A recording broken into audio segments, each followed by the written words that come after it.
നമ്മുടെ കുട്ടികൾ സുരക്ഷിതരാകണം. അതിന് നമുക്ക് അക്ഷരങ്ങളുടെ ശക്തി ഉപയോഗിക്കാം.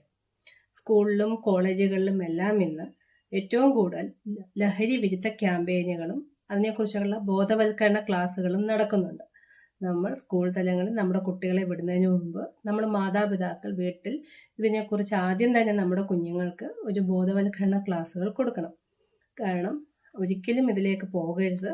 പോകുന്ന കുട്ടികളെ നേരത്തെ പറഞ്ഞതുപോലെ തന്നെ നമ്മൾ മാതാപിതാക്കളെയോ സ്കൂൾ അധ്യാപകരെയോ അധികൃതരോടോ റിപ്പോർട്ട് ചെയ്തിട്ട് അതീവ രഹസ്യമായിട്ട് കുട്ടികൾ പരിഹസിക്കപ്പെടാതെ നമ്മളിലേക്ക് തന്നെ അവരെ തിരിച്ചു കൊണ്ടുവരികയാണ് ചെയ്തത്. കാരണം നമ്മുടെ രാജ്യത്തിന്റെ സമ്പത്ത് എന്ന് പറയുന്നത് നമ്മുടെ കുട്ടികളാണ്. ഏതൊരു രാജ്യത്തിന്റെയും സമ്പത്ത്.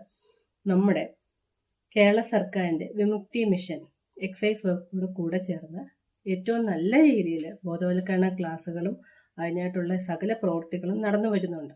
അതുപോലെ തന്നെ കേന്ദ്ര സർക്കാരിന്റെ ഏറ്റവും എടുത്തു പറയുന്നത് NMB നാശമുക്ത് ഭാരത് അഭിയാൻ.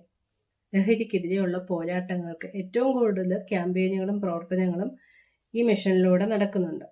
2020 ഓഗസ്റ്റ് 15 കേന്ദ്ര സാമൂഹ്യനീതി ശാക്തീകരണ മന്ത്രാലയമാണ് ഇത് ആരംഭിച്ചത്. ഇപ്പോഴത്തെ ഇതിന്റെ ടോൾ ഫ്രീ നമ്പർ 1446 ആണ്.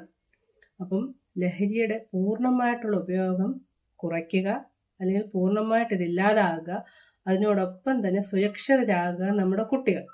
ഏതെങ്കിലും കാരണവശാൽ നമ്മുടെ കുട്ടികൾ ആരെങ്കിലും, നിങ്ങളുടെ അനിയന്മാരോ അനിയത്തിമാരോ ലഹരി ഉപയോഗത്തിൽ പെട്ടാൽ നമ്മൾ അവരെ ഒറ്റപ്പെടുത്താതെ സ്കൂൾ അധ്യാപകരോട് പറഞ്ഞിട്ട്, അല്ലെങ്കിൽ കൂട്ടുകാരോടോ ചേട്ടന്മാരോടോ ബന്ധപ്പെട്ട അധികാരികളോടോ പറഞ്ഞിട്ട് നമ്മൾ അവരെ തിരിച്ചു കൊണ്ടുവേണം. അതിന് നിങ്ങൾ വിശ്വാസികളാണെങ്കിൽ നിങ്ങൾ നിങ്ങളുടെ ക്രിസ്തീയ കൂട്ടുകളുടെ ജാതി പറയുകയല്ല, ചോദിച്ചിട്ട് അതിനകത്തൊരു നല്ലൊരു കഥയായിട്ട് നിങ്ങൾക്ക് പറഞ്ഞ് മനസ്സിലാക്കി തരാം.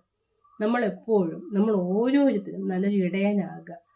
100 ആടുകളുള്ളതിൽ കൂട്ടം തെറ്റിപ്പോയി ഒരു ആടിനെ തിരിച്ചു കൊണ്ടുവരാൻ നല്ലൊരു ഇടയന് കഴിഞ്ഞതുപോലെ ലഹരി ഉപയോഗത്തിൽപ്പെട്ട ഏതെങ്കിലും കുട്ടികൾ പോയാൽ അവരെ നമ്മൾ വൈദ്യസഹായം കൊടുത്ത് വേണ്ട കൗൺസിലിങ്ങും കൊടുത്ത് നമ്മളിലേക്ക് തന്നെ തിരിച്ചു കൊണ്ടുവന്ന് നമ്മുടെ കുട്ടികളായിട്ട് തന്നെ നമ്മൾ വീണ്ടും അവരെ വാർത്തെടുത്ത് മുന്നോട്ട് വളർത്തുക എന്നുള്ളതാണ് വിമുക്തി മിഷന്റെയും ഈ